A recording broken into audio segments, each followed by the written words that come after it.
So what are we doing? We are filling up the horse and cow water for them right now. They've been waiting for the water?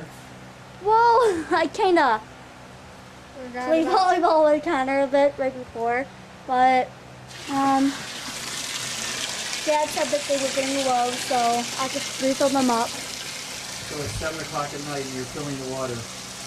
Well, I filled it up this morning.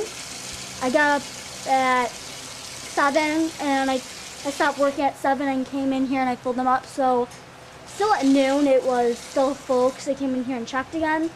But for like their dinner time, I forgot to fill them up, so yeah.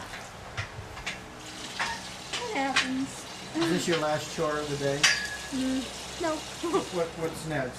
After this, I had to roll up the hose and then checking the horses, and then like after dinner time, like doing the kitchen.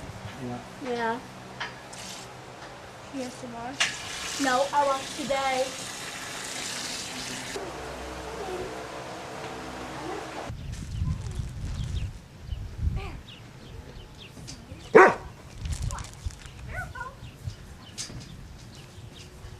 What happened? How many?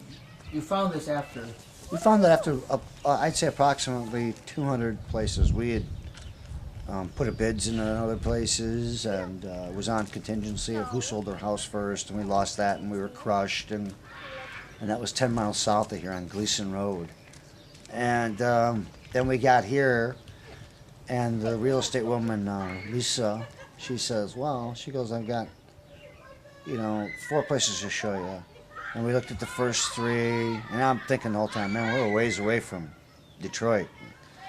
I don't know if I want to be this far away from my plan. And then she goes, well, I got this one place. She goes, but it needs a lot of work. She goes, it's 80 acres. And boy, my ears perked up like big time. So I said, let's go to that one. So she brought us here, and the house was a mess. The place was a mess. But it was 80 acres, and I made the real estate guy walk me around. He's kind of a heavy-set guy, and that's where I found out. I go, all these white buckets were laying in the woods back in the back, and I'm walking around going, what the hell is this? And some kind of a toxic waste dump. And he started laughing, and he said, no, man. He goes, this was a maple syrup operation. And I go, well, there's water in the buckets. He goes, well, that's sap. So I go, wait a minute, man. You mean tell me that don't come right out of the trees ready for the pancakes? He said, nope. He said, nope, don't work like that. So that was my first but anyways, we ended up buying the place, and then I found a little bit more about maple syrup. And everything else. And everything else, for sure. It's quite amazing what people do, isn't it? They set off on adventures that they can't even imagine. Oh, yeah. This is my Lewis and Clark, Christopher Columbus, all rolled up into one. And my wife's too, and my kids. So, my wife will tell me thank you for a life of hard labor.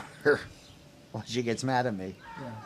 But she loves it. So, it's a good life. And, it's like anything. It has ups and downs, like everybody's job. But going out in the fields and watching things grow. And There's second to none. Being part of that. Yeah. Being the steward.